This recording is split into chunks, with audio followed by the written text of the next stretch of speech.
Hey there, Rappies. Rapper919E here, and welcome to another edition of Ryan's Day Reading. Sorry, first if you notice that I have an Achieve t-shirt on. So, yeah, it was the shirt I chose to wear for today. There was no specific reason or anything, but something a little different, because usually I'm always wearing like a plain t-shirt, so I want to wear something with writing on it, and so this is the company I work for. But anyways, today I'll be reading chapter 18 of I'll Push You, titled How Did We Get So Lucky? And so again, here's the map, and it looks like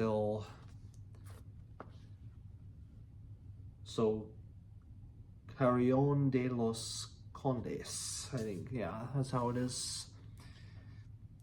380 kilometers. So looks like they're starting to make their way. I think they're,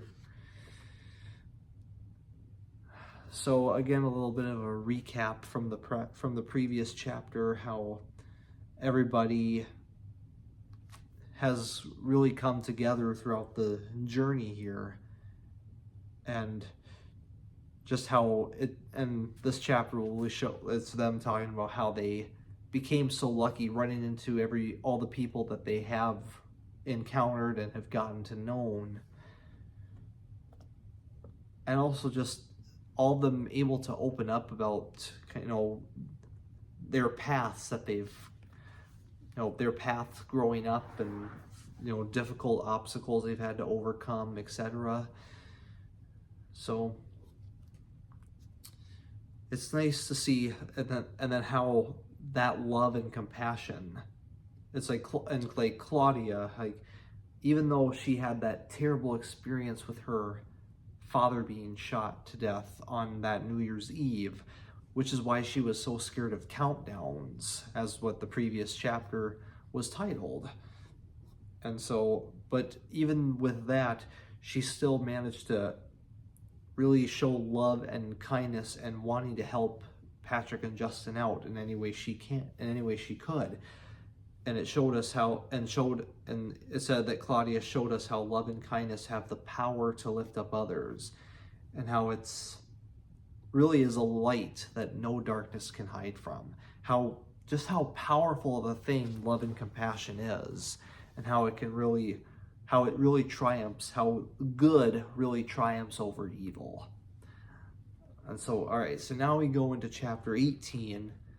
How did we get so lucky? All right, and we're starting with Justin. On June 19th, we arrive in Carrion de los Condes, the halfway point on our journey to Santiago de Compostela. The camera crew is already in town, minus Terry, who has gone ahead to size up the trail, and they're staying in an old monastery that rents out rooms. Patrick and I decide to join them there. Mike, Jasper, and Robin are exhausted after 2.5 weeks on the Camino and could use a nice meal. So to celebrate our progress and thank them for their dedication and hard work, we invite them to join us for dinner at a restaurant adjacent to the monastery. While these men are here to film our journey, we have drawn close to them and have developed a sort of familial bond.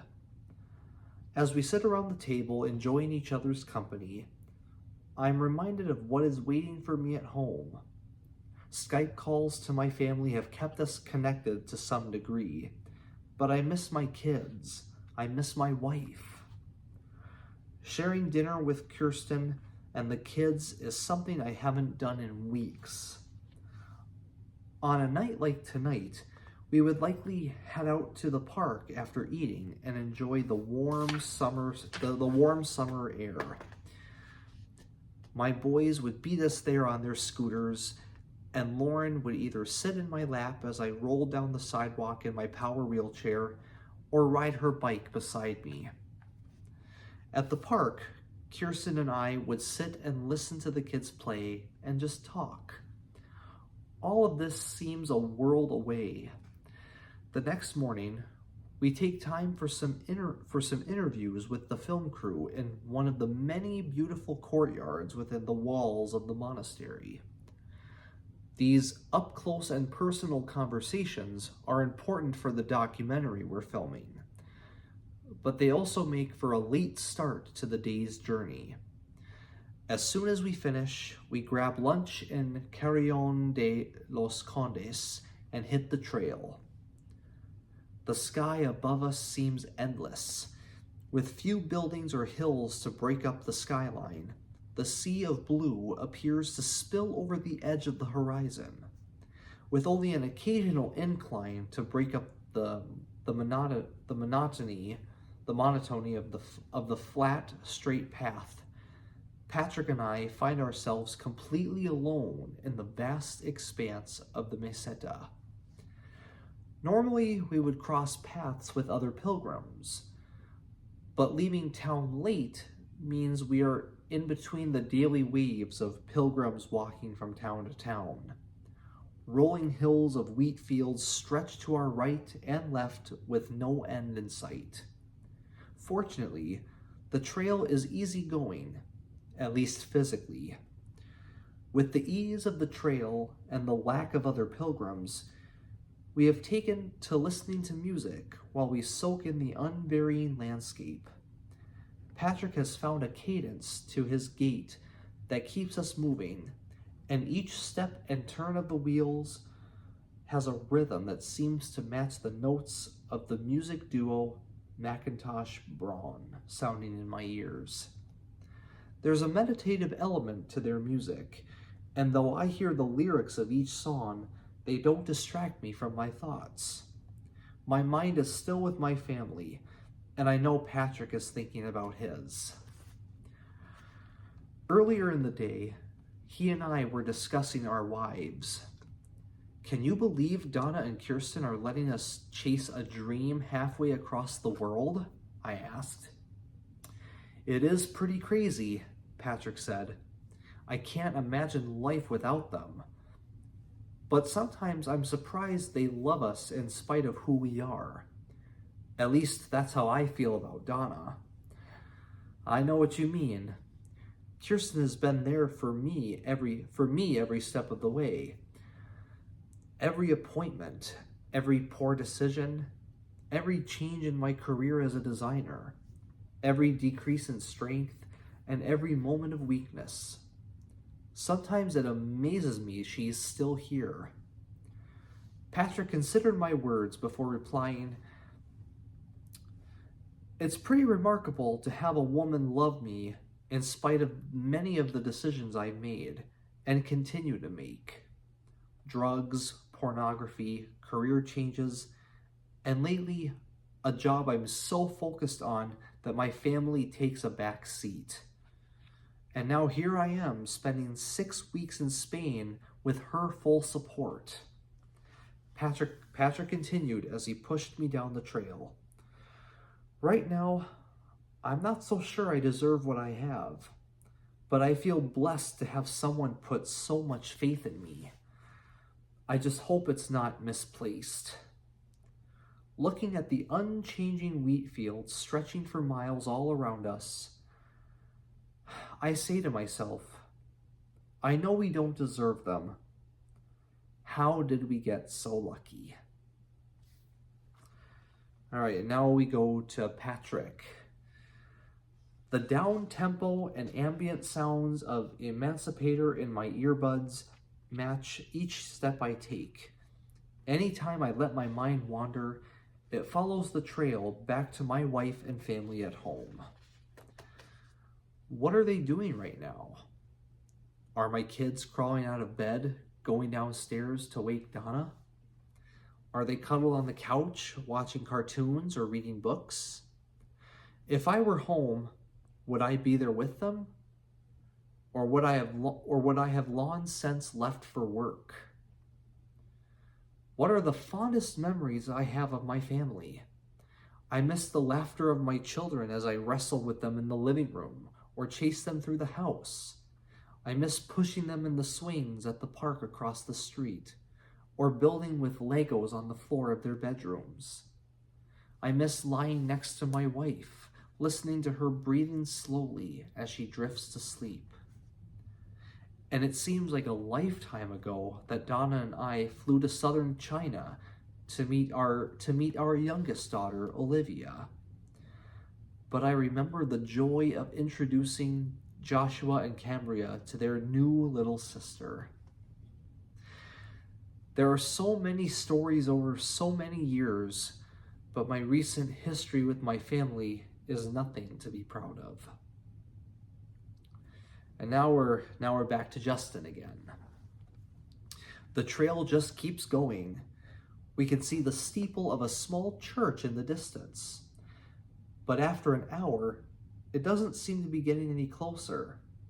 Even though Patrick has pushed me more than 3 miles, the longer we're out here, the more I miss my wife. I miss her face. I miss her voice. I miss her smile.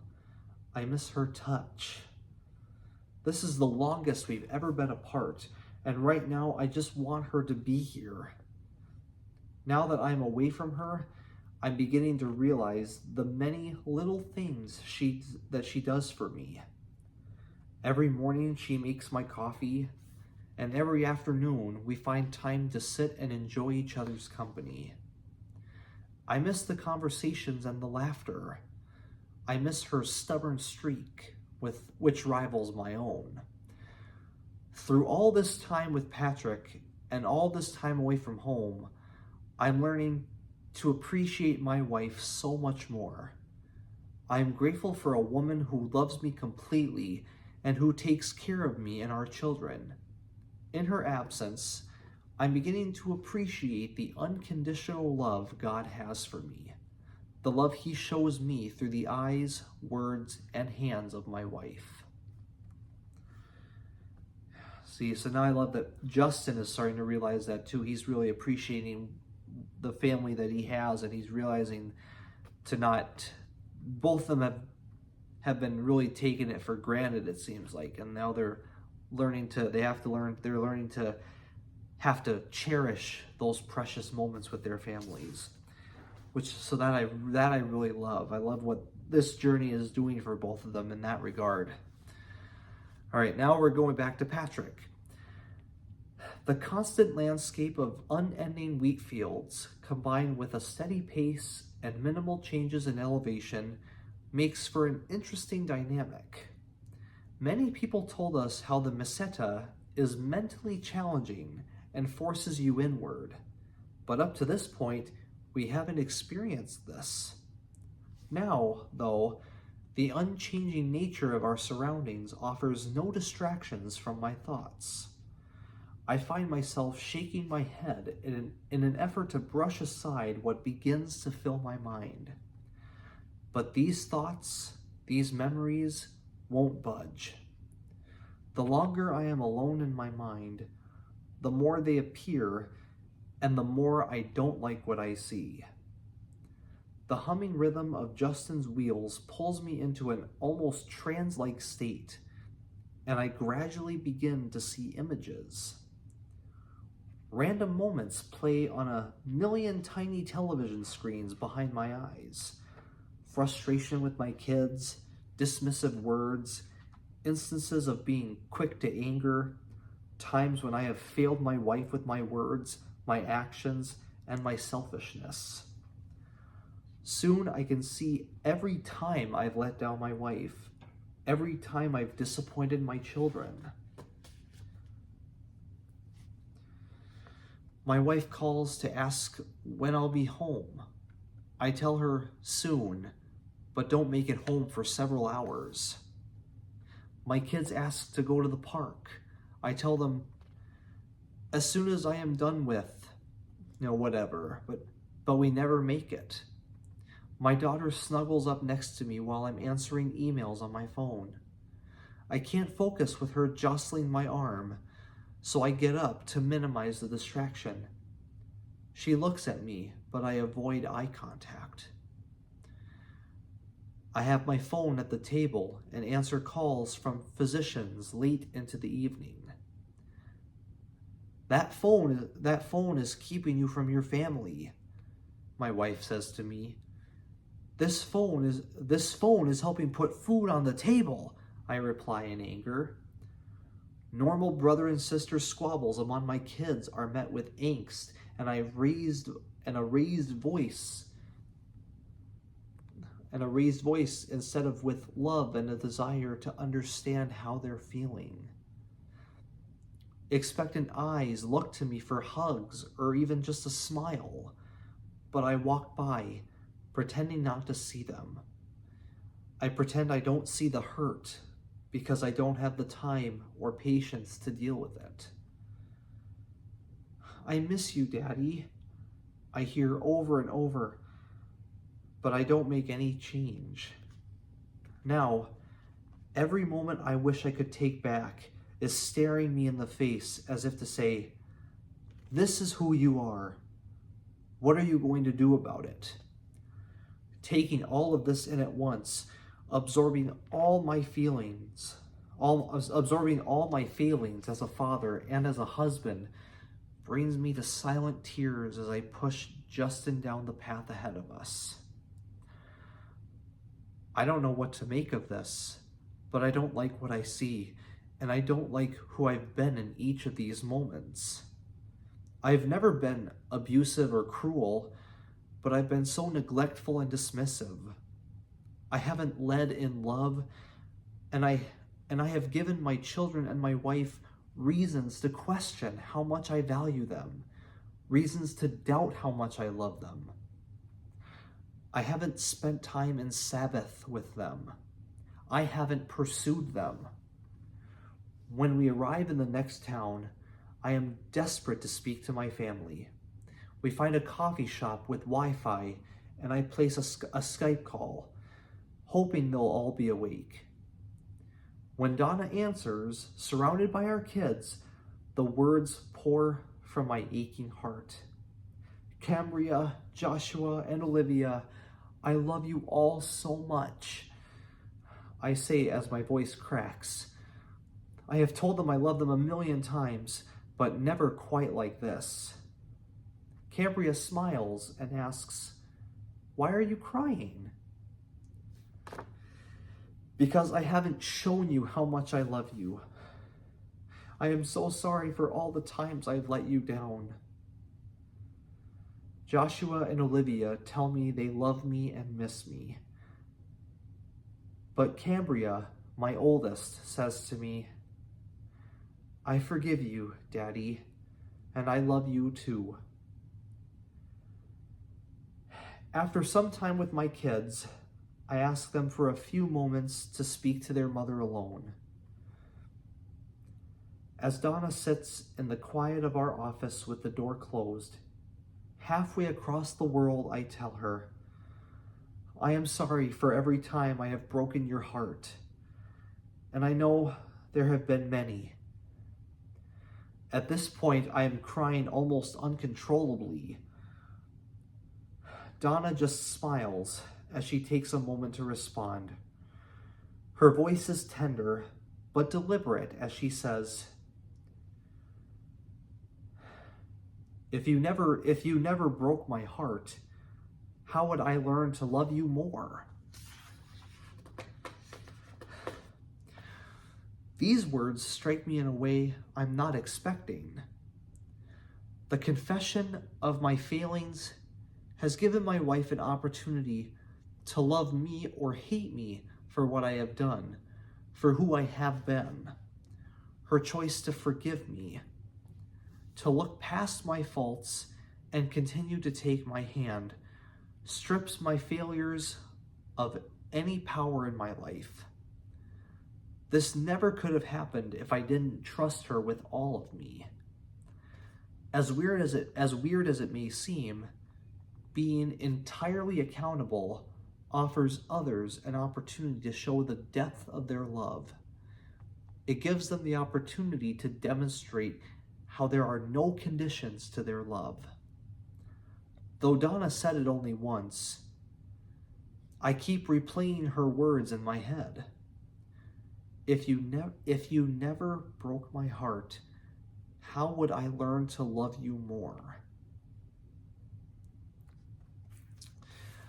Alrighty, and that's it for chapter 18. So again, I think it's just it's so heartwarming that Justin and Patrick have both realized that they've not been fully present for their families, and they want to change that, and they want to make sure they cherish every moment with their families. And hopefully it's something that they'll do in the long run. And because sometimes, you're feeling it in the moment, but then sometimes later on you just kind of go back to doing the same stuff.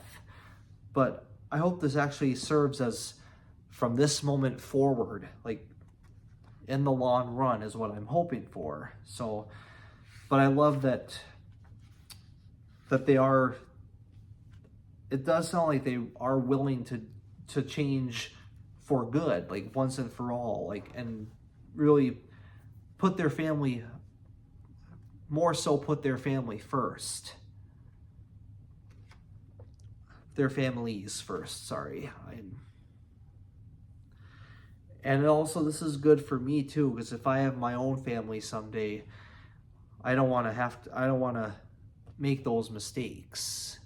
It's actually good learning for me too, and all us who want to be parents in the future. It's a good message to always remember to cherish those moments, because when you have kids, they're only little once and then they grow up. So you just have to enjoy them while you got them. And the same thing goes also, if you have pets too. You have to cherish your moments with your animals, with your dogs, your cats, any other pets you have. So again, I think all that is a powerful message, another powerful message in just that one chapter, let alone this whole entire book. So I'm really loving where this whole journey is going, not just chasing a dream, but also this dream journey is becoming a journey of self-discovery for the both of them. So I like how it's like killing multiple birds with one stone, or killing two birds with one stone. It's serving more than one purpose. And so I really love that. I love and really appreciate that, and I hope you guys can love and appreciate that too. Just, and if you have families, those of you who, if you watch my videos and you have kids, love and cherish your kids.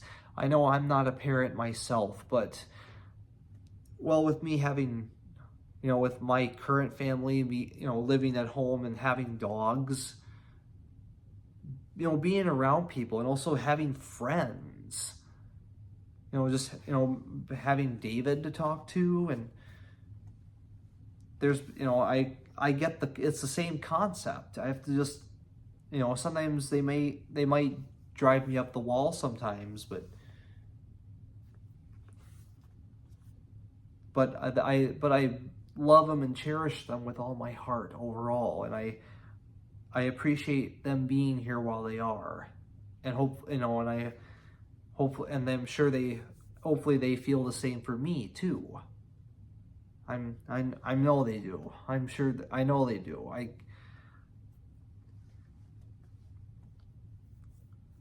Because they've expressed appreciation for me too, and so we all cherish each other, and I think in a way we also should cherish ourselves too, because we ourselves are the most important person we have.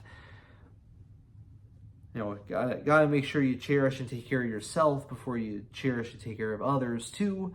I know I don't want to make it sound like we have to.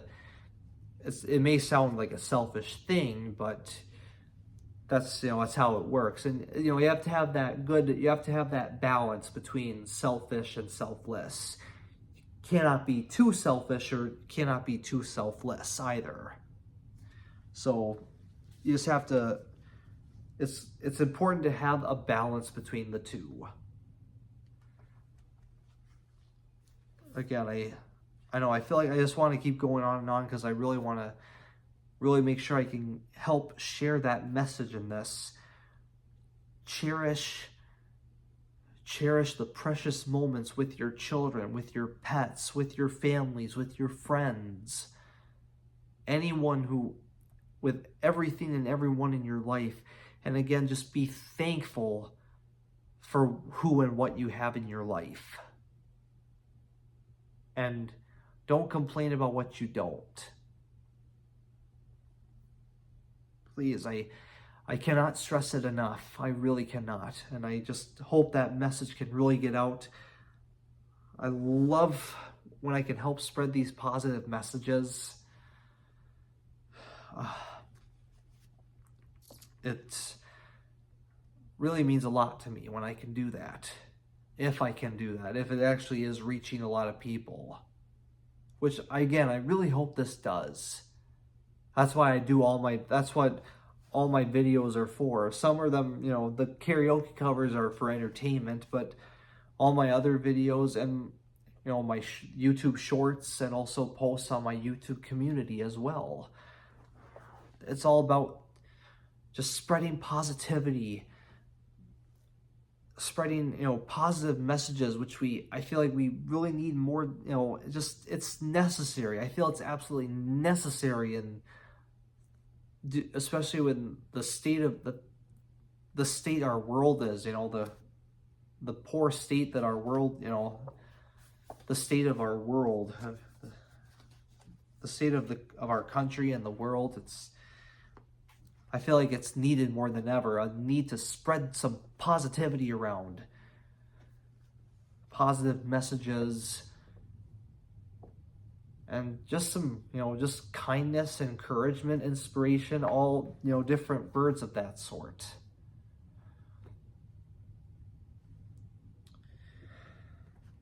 Well, anyways, again, hope you guys, well, thank you guys, thank you Rappies very much. Hope you guys enjoyed it, and stay tuned next time as we go into chapter 19. We are not alone in here. Yes, I can't wait to see where that goes. All right. Well, again, hope you guys are really enjoying this book, as I am. I really am. I really am loving, again, this book. Just I think one of the most powerful stories I've ever read. So yeah, it's quite amazing. Really amazing. All right. Thank you, Rappies, very much.